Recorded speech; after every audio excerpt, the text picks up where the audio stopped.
All right, let's just jump right into this. Welcome to this explainer, where we're going to unpack what is literally a multi-billion-dollar mystery, sitting right at the center of enterprise AI in 2026. Because look, the technology is fully built, right? It's deployed. It's actively sitting in production across the vast majority of the Fortune 500 as we speak. But as we're going to uncover today, despite all of this massive momentum, it's largely failing to deliver, and we need to figure out exactly why. To really grasp the scale of this paradox, you have to look at the sheer amount of money changing hands. Global spending on AI is, frankly, absolutely staggering right now. We're looking at a market hitting $2.5 trillion. And to bring that a little closer to home, the average enterprise is throwing something like $11.6 million at AI this year alone. That's a huge leap from just a few years ago. The appetite is completely voracious. Literally everyone is buying. But here's the data-driven whiplash. And this right here perfectly illustrates the core of our mystery.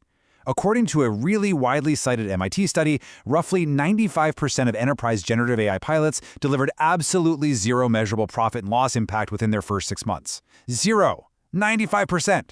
Now, obviously, measuring P&L in the first 6 months of a pilot is a high bar, but still, you have a situation where almost everyone is buying and almost no one can mathematically prove it's actually doing anything for the bottom line. So, we have this massive, gaping chasm between spending and actual proof. It creates a profound paradox. Think about it. If everyone bought the technology and it's heavily integrated into the largest companies on Earth, who or what killed the return on investment? Why in the world are we seeing 42% of companies abandoning their AI initiatives entirely? What is actually happening behind closed doors? Well, the secret buried deep within that MIT study completely reframes the entire mystery. The real finding wasn't that AI is a bust. It's actually the exact opposite. The technology worked. The organizations didn't. The AI models actually function perfectly well. They do exactly what they're programmed to do. It's the organizational dysfunction, the unclear ownership, the poor planning, that's causing this catastrophic failure rate. Let's break down what the actual work of deploying AI looks like in the real world. We all naturally gravitate toward the flashy 20%, right? The model, the prompting, the magical generative stuff. But we really have to talk about the boring 80%. That's the unglamorous data engineering, the governance, the workflow integration. Most companies completely skip this 80% just so they can launch a flashy pilot on perfectly clean, siloed data. But the moment that pilot hits the messy, chaotic reality of true production, it dies. And here is the direct, brutal result of skipping that boring 80%, because nobody wants to do the highly difficult, highly political organizational work of cleaning house. Less than 1% of enterprise data is currently incorporated into AI models. Less than 1%. You guys, that is not a technical limitation. The models can handle the data just fine. The data is simply locked away in these messy, territorial corporate silos because nobody wants to step up and own the governance of it. Which brings us to a really uncomfortable truth. The real bottleneck here, it isn't a technical limitation of the LLM, it's not a hallucination problem, it's the internal customer. It's the actual employees, the middle managers, the people who are suddenly being forced to adopt entirely new ways of working. And as it turns out, the hardest customer to win over isn't out there in the open market, it's the one sitting right inside your own building. And these internal customers aren't just mildly hesitant. A staggering 64% actively fear for their livelihoods. Even more shockingly, 29% of all employees admit to actively sabotaging their company's AI strategy. Yes, sabotaging. And if you isolate Gen Z, that sabotage number jumps to an insane 44%. You have to realize, you aren't deploying software to a neutral, happy user base. You're deploying it to a workforce that literally perceives this tool as a direct threat to their survival. Plus, employees aren't just resisting the official channels, they're actively working around them. We are seeing a massive explosion of what's called shadow AI. This is when employees start adopting unsanctioned AI tools on their own, usually just normal consumer-grade chatbots. The consequence of that? 67% of executives believe their company has already suffered data leaks because of this shadow AI. So your employees are simultaneously sabotaging your official rollout and leaking sensitive corporate data through the back door. It's a mess. But before we go blaming the workforce entirely, we absolutely have to look at the incentives being created from the top down. Right now, 60% of companies explicitly plan layoffs for non-adopters. So when your industry's default messaging is adopt AI or face layoffs, employee sabotage isn't some irrational anti-technology leadism. It's an entirely accurate and completely rational threat assessment by your workforce. I mean, you simply cannot win over a customer that you are actively threatening to fire. Okay, take a breath. It's not all doom and gloom. This failure isn't permanent, and it definitely isn't universal. Let's shift gears and look at the bright side.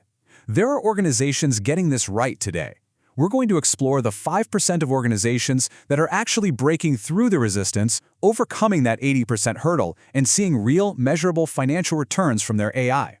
Let's dig into their playbook. The organizations that actually succeed follow a very specific, recognizable three-step playbook. And notice, absolutely none of these steps are buy a slightly better language model. This playbook focuses almost entirely on organizational competence, partnering up, redesigning workflows, and building that boring data infrastructure. Let's break these down one by one. First off, the successful 5% rarely try to go it alone.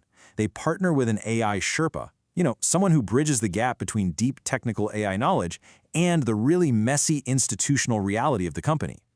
When deployments are vendor-led or structured as tight partnerships, they're seeing success rates around 67%.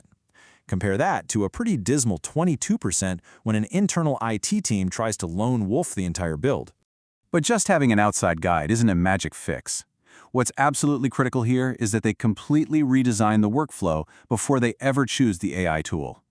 Organizations that report real returns are about twice as likely to have fundamentally reworked their internal processes first. The AI has to augment reality. If you just take an AI tool and bolt it onto a clunky legacy workflow that inherently fights it, it's going to fail. Bottom line, tool first fails, workflow first works. And the ultimate key to making this actually stick long-term? They roll up their sleeves and tackle the unglamorous stuff up front. They actually do the boring 80% of data integration. They scope their projects incredibly tightly to one specific domain, rather than trying to launch some company-wide magic bullet. They connect it to genuine, useful institutional data. And super importantly, to stop that shadow AI leak we talked about, they offer governed on-premises AI so their teams actually have a safe internal tool to use. This whole dynamic also brilliantly explains the massive structural advantage that AI-native startups have right now. It's not just that they have cooler tech, it's that they don't carry the weight of a legacy internal customer. They were built around AI from day one. They don't have deeply entrenched legacy workflows to untangle, and they certainly don't have a frightened workforce that needs to be convinced not to sabotage the entire platform. So to sum up this explainer, if you're currently staring at a failed AI pilot, you really have to reframe your thinking. Stop treating AI as a software deployment problem. It is a trust and workflow problem. Period. You have to win your internal customer. Rework your processes, partner with the right experts, and above all else, make your employees the beneficiaries of AI leverage rather than the targets of it. If you want to stop wasting billions of dollars and actually see a return on your AI investments, this is the final, absolutely crucial question you have to ask yourself and your leadership team about your organization right now. Are you treating your workforce as an obstacle to overcome or as a customer to win?